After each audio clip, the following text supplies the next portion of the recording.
Welcome back to another episode of Dentistry's Growing with Grace podcast. Join Grace and her guest of the week as they discuss lessons learned in the industry and explore unique insights into ethical growth. Hello and welcome back to Dentistry's Growing with Grace. I'm really excited to have Dr. Makkar with me today. I think our meeting was divine, and I'm very confident that the information we're going to share today will change you in some way. So, Dr. Makkar, thank you so much for joining me. Thank you so much for having me, Grace. Of course. And today we're talking about a sensitive subject of loss, and we're going to be talking about some difficult things. But for our audience, please listen up.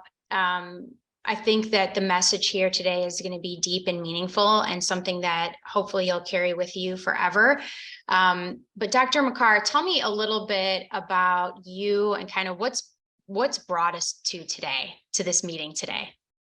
Sure. So I'm a general dentist, like most of your audience, and I had a private practice in Long Island, and I was leading my very life, which I'm a mom, I have 2 kids, I did a startup, and I had a little younger brother who was almost 8 years younger than me, who followed my footsteps and became a dentist himself.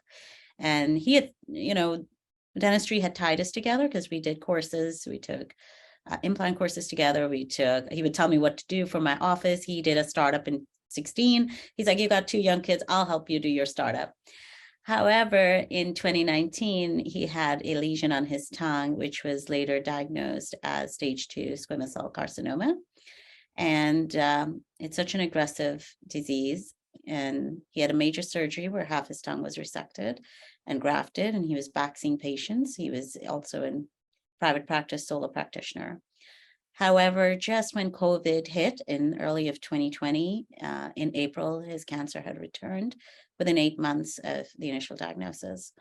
So he went through another round of surgery in isolation. A lot of the treatment was done. This time, the borders were shut between US and Canada. So he resided in Canada. I was in New York in the States. And so I could not visit or help him through the process or help my elderly parents. And so he suffered through a lot of it, emotional journey alone, and that's when he decided to quit dentistry and focus on his health as he did his rounds of chemo radiation. And unfortunately, the cancer spread. Initial lesion was on the tongue, spread to the bones, down to his pelvic bones. And in March of 2021, so this March 14th will mark 2 years of his demise, of his crossing over. And yes, I'm here to share, how him being a dentist, knowing what oral cancer is, being taught to diagnose it, steps that were missed. Had he had an earlier diagnosis, he initially was put on prednisone because they thought it was lichen planus without having a biopsy. So, advocating for yourself, advocating for your patients, treating the cause, not the symptoms, knowing what you're treating, getting a diagnosis, rather than just looking at it and saying, it looks like this, no biggie.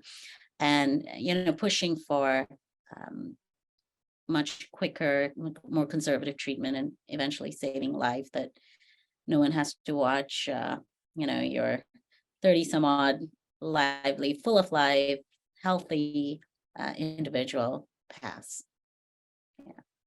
Thank you for sharing that with us. I can't imagine. And my deepest condolences, and I'm sure our audience feels the same way. And you're very, very brave and strong to be here today sharing this.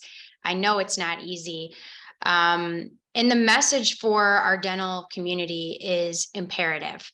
It's hard to run a practice. It's very, very challenging to be a dentist, a clinician, and to be a business owner. We've all heard this. We've seen this. It's a true challenge. And when you are pulled in so many directions and you have so much responsibility, being with that patient and being present in that patient's care, it is a huge responsibility. And we need to make that the center. And we need to make that the priority, and everything else can follow. Do you agree with that, Doctor? Absolutely. Absolutely. We play so many different roles, and it's sometimes so hard that you're focusing on like 20 different things. And I think especially as a mom, if the school calls in between, they always call the mom first, and or something happens, there's some tough choices you have to make. And it's so hard, that moment that you are with your patient in that chair for that, whatever long appointment is, it's a half an hour appointment, it's a 15-minute appointment, an hour appointment. That moment, all should kind of like phase out, and it should be just the patient, what they came in here for, what their symptoms are, what are they describing to you. And I think after this loss, that really honed in on me more so than ever. And also, like, patients, they're willing to tell you sometimes. Going through this journey even humanized me as a dentist, in the sense, like, I was open with my journey and I shared this with my patients. So they knew what was I going through, and they knew I had shut the office for 3 weeks. They understood.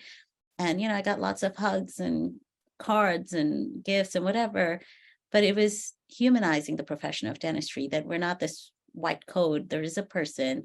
So it goes both ways. It goes for the patients to realize that you're a human, we are, and we make mistakes and we have emotional baggage and all of that.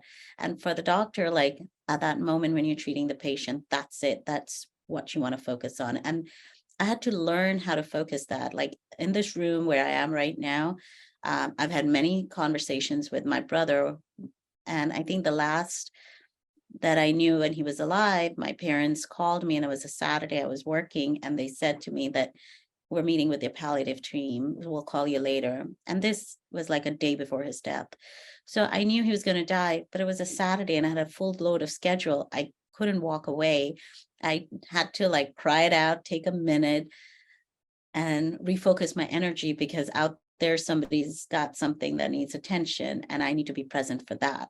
And I have to leave my emotions and what is bound to happen aside for just a few minutes so I can register, because it didn't even process through. I am So horrible at compartmentalizing emotion, as I think most women. I think most women are challenged with this. I witnessed in my own life that the men in my life are better at compartmentalizing. Like, my husband could have some horrible thing happen and then like not even think about it for however many hours while he's doing this other thing. And for me, it just all lives in this one space.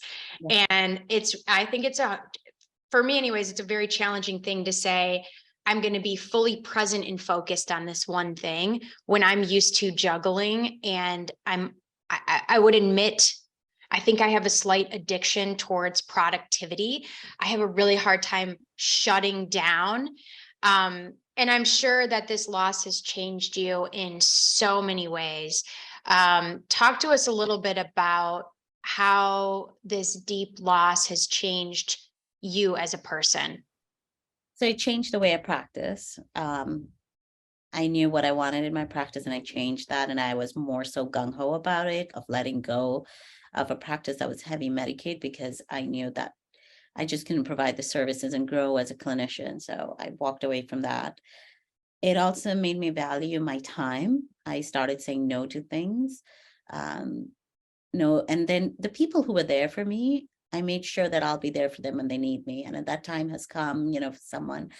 And so it made me realize the value of friendship, the value of time, how fleeting and so important it is. And that essence of being in that moment. For example, if I was invited to an event, and I was invited to lots of events when Manu passed, family stuff, my husband's family or friends stuff, and weddings and so on and so forth. And I broke down, like I would have panic attacks at the events, and I learned how to recognize my triggers. I learned how to walk away so nobody else would know except my support system, my husband. And I would take myself out of the situation. So if I knew beforehand, you know what, I'm not bringing good energy, I'm going to walk away. I'm going to say no to this, because I don't want to bring my negative energy into somebody's joy, right? And then, but if I did go and I'm like, okay, I can do this. It's been a few months, because, grief is something you live with every day. And it doesn't matter when the event happened. I went to a wedding, who was a dentist, very close family friend, who's same age as my brother, close to, and I witnessed something that I was taken away from, like the chance I would never get to do these things. And I'm watching the family interact, and I'm like, oh my God, I've lost so much.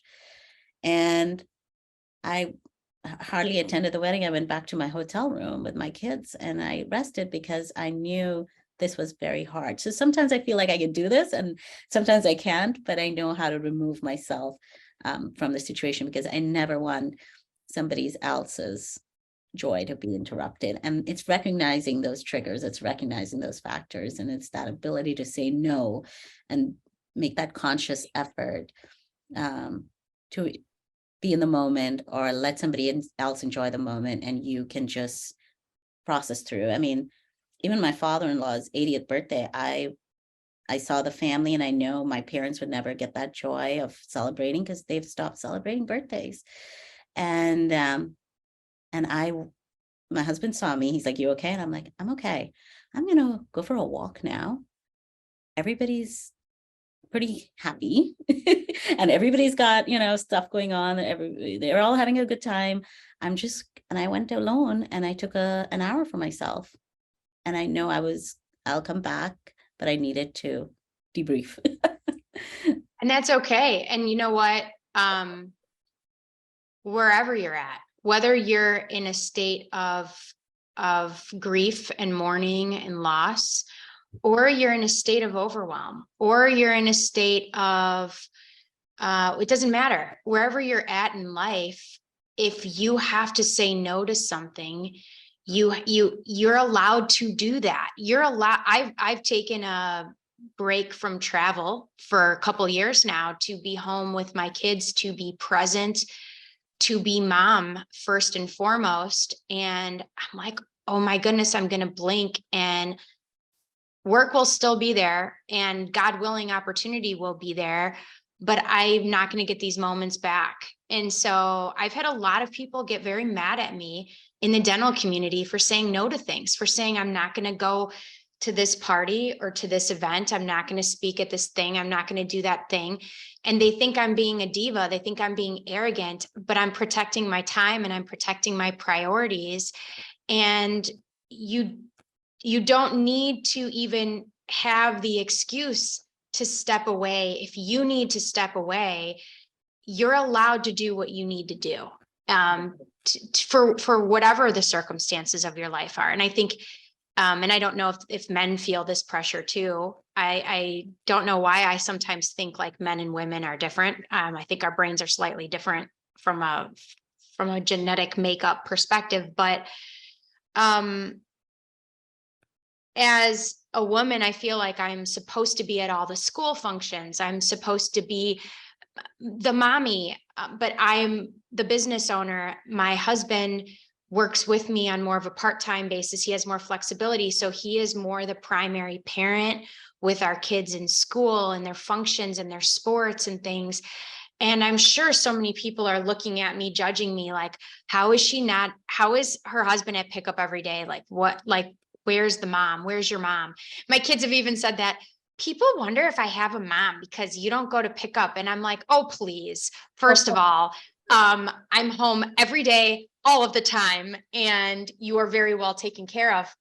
I don't care what people think. I'm not here to entertain what people think of me. I'm here to be present and to set my priorities based on what I think is what's best for my family and for my life.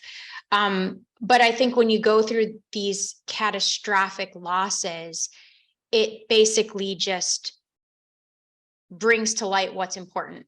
It just highlights, boom, family, boom, health, boom, being present.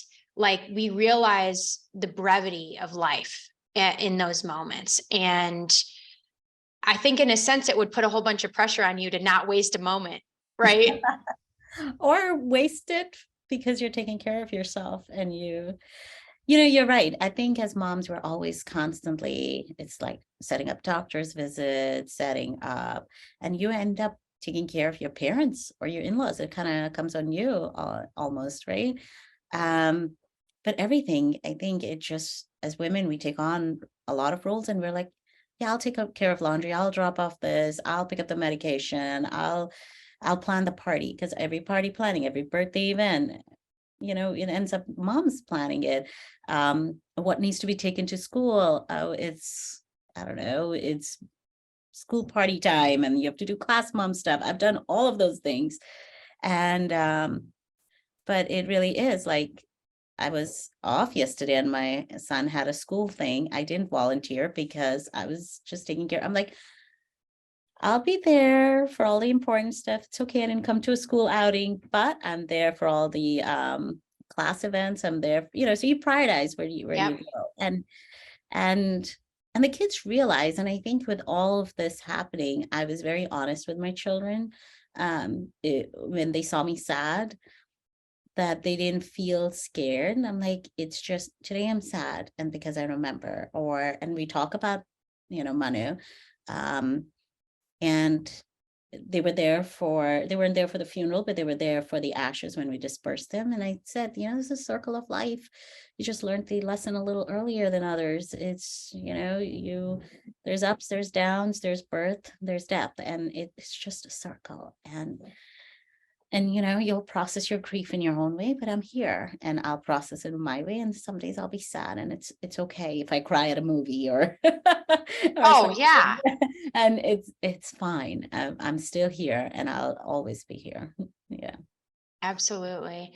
Well, I have your book. Tell me about the book. So the book is very interesting because Manu, like I said, a lot of the times he was in isolation when he was writing. And in December of 2020, when I went to visit him, not knowing that this would be the last time I'd see him alive, and death was this elephant in the room that we just kind of evaded and ignored. But he would tell me like, oh, here are my passwords, here's this, and I'm like, I don't want to listen to anything. You'll be fine, we're going to plan something. And I was trying to stay hopeful for him. And but he's like, I really want this book published, and I've been writing, and he would share these blogs with me. And I knew the last blog that he wrote on New Beginnings was in January of 2021. And that was when he was in isolation for 2 weeks in the hospital. And the last thing that he wrote in that, he knew he was dying, but I knew that this was it, like it was anytime now. And he knew it. And what he wrote was pointed so much to that, and that he had accepted. He never had anger or resentment, like I got cut short or I got dealt with a bad set of genes or whatever it was. And he's like, this is it. This is what I feel about life. And he wrote these series, and he's like, I really want it published. And I said, fine. I got a publisher in mind. I got the ball rolling. And in February, I told him, let's get this. Give me all your stuff. I'll get it published. And he's like, no, I want to write more. I still got time. And I'm like, okay, this is what you want to do. Let's do it. So when he passed, I went to his house. It was a Tuesday. And I walk in and I find Dental Town magazine, where he had written about leaving dentistry, and it's included in the book. And it was the title of that article was Dentistry This Way Out. And my mom looked at the mail and she's like, well, he found a way out of life. And just reading that, picking it up, walking into his house and seeing everything like it was, because they left in a hurry. He was admitted for a pulmonary embolism. So his blanket's still there, his Legos are still there, his food, dishes are still dirty. I mean, he died on a Sunday. So it's been a few days. It's Tuesday now. And everything was there but him, and his life interrupted. Our lives were interrupted. And he called his blogs or his writings, Dr. Dua's Survival Guide. So that's where the title of the book comes from. Life Interrupted, Dr. Dua's Survival Guide. And then I started reading, I got his laptop and I started reading what he had written.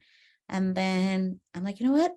I couldn't do anything else for him, and there's part guilt there as a sister, as a daughter, couldn't help my parents with the border closures. I barely could get there in time. I mean, that was a fight just to get there for the funeral. Day of the funeral, I'm getting limited release papers signed. Like, to travel, you had to get a compassion release, and there's a form, there's all this stuff. There's a lot of protocol. And while I'm there, I'm getting, I have to check in with Canada government. They did a surprise visit on me to make sure I'm isolating properly. It's a lot. And so I was dealing with that along with dealing with grief and Zoom funeral. So there was so much going on. And so while we were alone, I started writing his story. And it was just like a completion, like, Manu, you started it, I'm just helping you finish it. So he had left this, and I could have left it in his laptop for no one to see. But I put it all together, and it was my journey of healing and grief, finishing his story on his laptop, that I couldn't help him in any other way, at least his last wish that he wanted to be published. Unfortunately, he didn't get to see it, but maybe he sees it from where he is. I believe so. Yes. Yeah. That journey is, complete. And and he was happy knowing that no one would read it. He'd be fine, and he had found his peace, and he had found his soul. But it's a beautiful book. I have it, and I definitely recommend it. Just giving that different perspective on life. And it's a really well organized, easy read. And it is very deeply moving and meaningful. So, I definitely recommend picking up, really anyone picking up the book, because there's a different perspective that you'll get from reading that. And I found it deeply meaningful. Thank you for sharing that. And it's available on Amazon. I picked it up on Amazon and just ordered it, and it's on Kindle, it's on Amazon's, any bookstore in the world you can order it from. And if you guys want a signed copy or something, or bulk orders, because I've done that for hospitals, reach out. I love that. Thank you. Thank you so much. Thank you for sharing your journey. Is there anything you'd like to leave our audience with today? It's what Manu really said, and really realizing what you're challenging or what you're chasing in life, and if that brings you pure joy. Don't live life for others, live it for yourself. Do things for yourself. I'm not saying being selfish, but really doing the things that fulfill you as a soul, as your person, as that you leave some positive legacy behind. Legacy doesn't have to be this big waha. It could be instilling good values and just passing it down, something good for people to remember you with, and creating positivity in the world. Thank you so much for that message. It definitely speaks to the core of my being, as I'm sure it will to our audience as well. And can you hold up the book one more time for our audience? Yes. Life Interrupted, Dr. Dua's Survival Guide. Definitely pick it up, read it. And Dr. Makkar, thank you so much. Thank you for writing the book, putting it together on behalf of your brother. Thank you for sharing your story and his story with us here today. I know it will help someone in their journey. And even that one little mention of, it's okay to say no to some things. It's okay to go for a walk. It's okay. Do what you need to do. We all need that reminder, especially us business owners who are chronically spread too thin. So thank you so much for being here.